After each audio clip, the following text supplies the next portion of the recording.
pastinya ada informasi-informasi penting, informasi-informasi yang layak untuk Anda simak ya, yang bisa jadi informasi unik atau informasi yang inspiratif.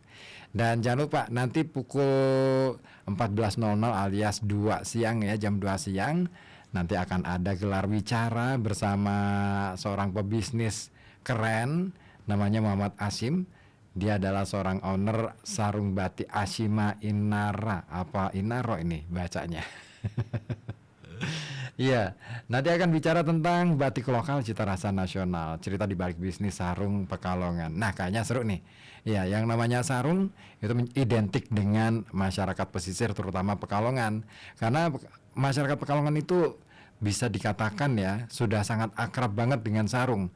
Bahkan sarung itu tidak sekadar menjadi busana untuk acara-acara formal, katakan misalkan untuk ibadah sholat atau misalkan untuk walimahan atau kenduri ya, kenduren gitu ya. Tapi bisa juga digunakan untuk banyak hal. Bahkan sekarang ini ya sudah sejak lama sih sebenarnya masyarakat Pekalongan itu identik dengan pakai sarung itu kemana aja. Nah ini yang menarik karena sarung bisa dikatakan bagian dari fashionnya masyarakat kota Pekalongan dan sekitarnya. Nah soal sarung memang ya kalau kita bicara soal sarung ini sudah sangat membudaya di masyarakat kita. Nah gimana dengan Anda? Sudah terbiasa dengan menggunakan sarung? Atau mungkin agak kesulitan cara memakainya? Nah kayaknya perlu nih dibikin tutorial bikin apa ini pakai sarung.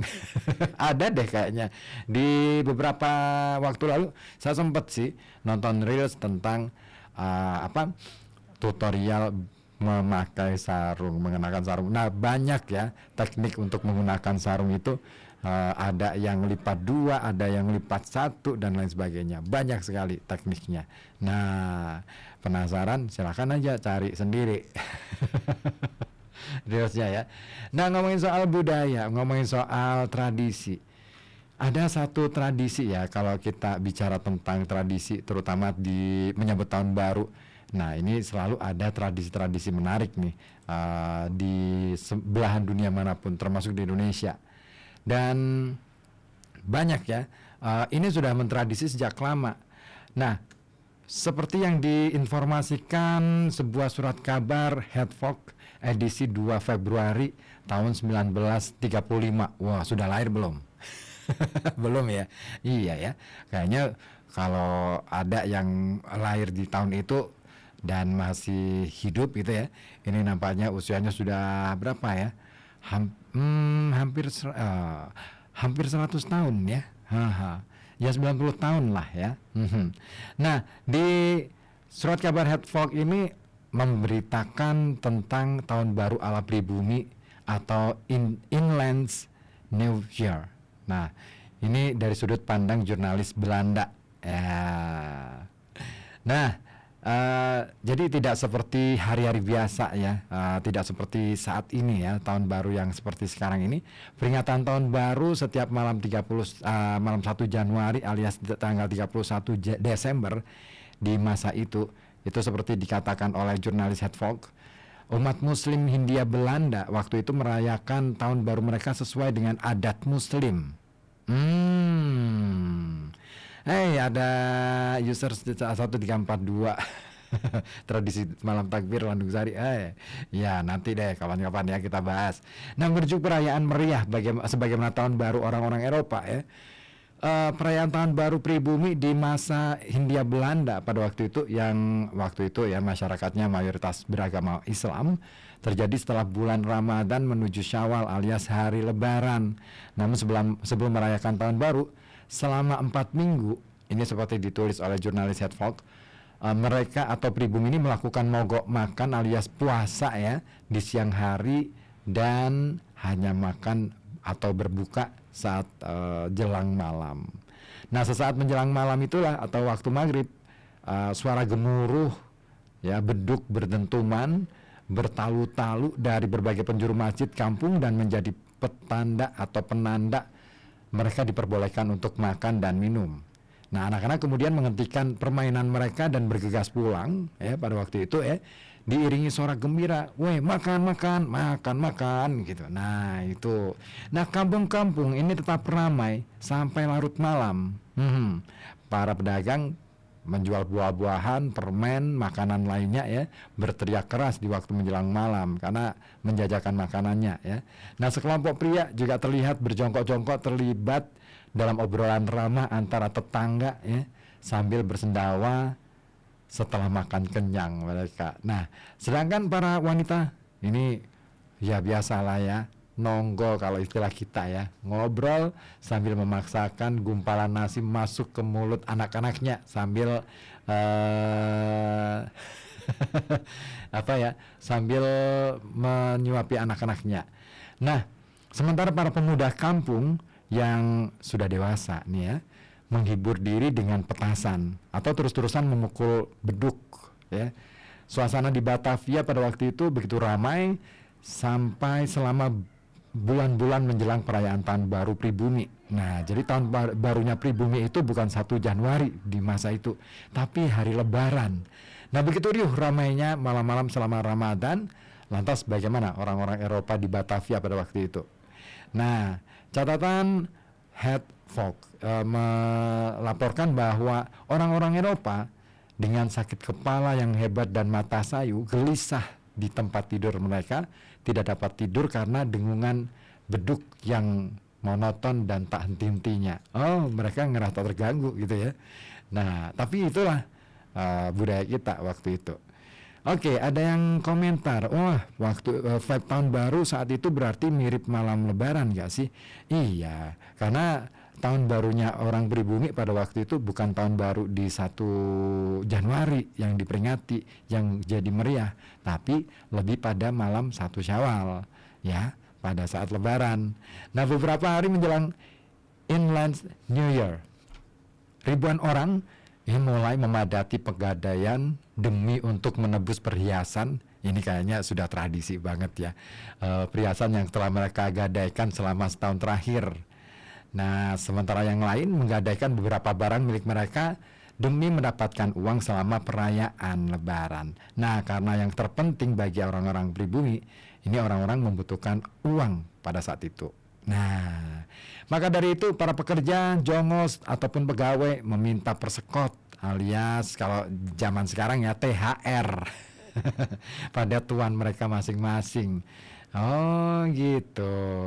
Jadi udah lama ya tradisi minta persekot ini ya, atau THR itu ya. Pak Bari Kesit juga ya hadir, selamat siang juga ya. Ada siapa lagi nih? In Avarel ya. Selamat siang juga. Ada Bu Ani juga. Oke, nah lanjut ya, ngobrolin soal tahun baru ala pribumi ya. Jadi ala pribumi itu bukan 1 Januari yang dimeriahi, yang dibikin meriah, tapi 1 Lebaran ya. Nah, dalam Leeuwarder Nieuwsblad ya, edisi 3 Januari tahun 1939, ini diberitakan juga para keluarga Belanda yang mempekerjakan jongos ataupun babu ya, biasanya akan memberikan libur pada tahun baru pribumi. Tahun baru pribumi ini bukan 1 Januari ya, sekali lagi, tapi 1 Syawal pada waktu itu, dengan 1 atau lebih hari libur untuk mereka merayakannya. Nah, sementara para orang-orang Arab di Batavia ini beraktivitas sebagaimana tahun-tahun sebelumnya. Biasanya nih ya, mereka meminjamkan uang bagi para pribumi yang membutuhkannya selama perayaan. Nah, pada hari perayaan tahun baru orang pribumi ya, semua orang Batavia muncul dengan pakaian baru ya. Jurnalis Belanda juga menggambarkan orang-orang pribumi Batavia ini seperti merak yang baru memunculkan keindahannya di momen perayaan. Nah, sepanjang jalan yang dilalui selepas ibadah perayaan atau sholat Id ya, mereka saling berkunjung ke rumah kerabat dan para tetangga yang dilintasinya. Nah, saat saling berjabat tangan itulah mau tidak mau mereka harus melakukan itu gitu. Nah, beberapa orang yang tidak nyaman ini biasanya menjinjing sendal atau sepatu yang mereka punya. Dan sedangkan anak-anak kecil terlihat tidak nyaman dipaksa mengenakan sepatu. Iyalah, saya aja sampai sekarang paling nggak nyaman pakai sepatu, enakan pakai sendal ya. Atau bila perlu nggak pakai alas kaki, itu jauh lebih enak banget ya. Nah, kebanyakan Muslim Batavia ini memanfaatkan Inland New Year's dengan ziarah ke makam suci terutama ya di luar Batang. Nah, seorang penyebar agama Islam berpengaruh di Batavia namanya Said Hussein bin Ali bin Abu Bakar Al-Idrus ini jadi destinasi mereka. Nah, dalam catatan kolonial, Habib Hussein ini memang dikenal sebagai tokoh pendakwah yang datang dari Yaman dan amat disegani oleh orang-orang Belanda pada waktu itu. Nah, saat VOC menangkapnya karena dianggap mengganggu, semua tahanan pribumi dibui dan ini menjadikannya karena mereka menjadikannya imam sholat yang kemudian membuat VOC ketakutan. Nah, dan melepaskan orang yang amat dihormati pribumi itu. Nah, semua yang berziarah ke makamnya itu biasanya bergaya begitu luar biasa. Mereka pakai pakaian baru dan seperti dilaporkan oleh jurnalis Belanda disebutkan bahwa warna baju mereka itu mencolok dan ini sedikit mengganggu pemandangan. Apalagi ditambah dengan perhiasan gemerlapan di tangan para wanita. Wah, pada gemerincing gitu ya.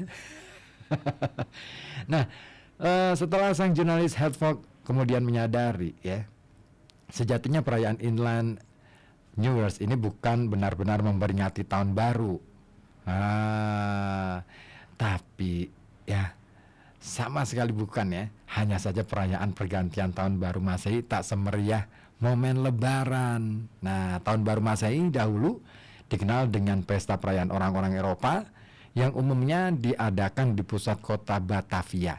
Sedangkan pesta tahun baru pribumi atau dikenal orang Belanda dengan momen Lebaran itu jauh lebih meriah karena memang benar-benar dirayakan oleh semua orang pribumi pada waktu itu. Jadi kalau kita melihat laporan atau membaca laporan dari dari laporan dari jurnalis Belanda ini, kita bisa melihat betapa dulu ya ada semacam pertarungan bisa dikatakan pertarungan ideologis, bisa juga pertarungan budaya ya.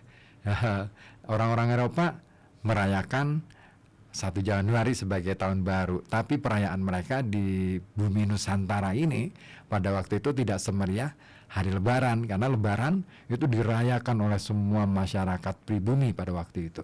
Sehingga disinilah yang kemudian membuat jurnalis Belanda pada waktu itu membuat laporan penting dan mengatakannya itu adalah semacam perayaan tahun baru bagi orang-orang pribumi. Wah, keren ya, sekeren itu loh zaman itu.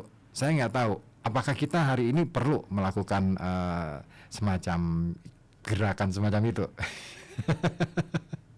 Tapi saya rasa di momen-momen Lebaran masih jauh lebih meriah sih ya sampai hari ini ya. Terutama di setiap desa itu biasanya ada takbir keliling, kayak di Landung Sari tuh ada takbir keliling yang semua warga satu kampung, satu kelurahan keluar semua.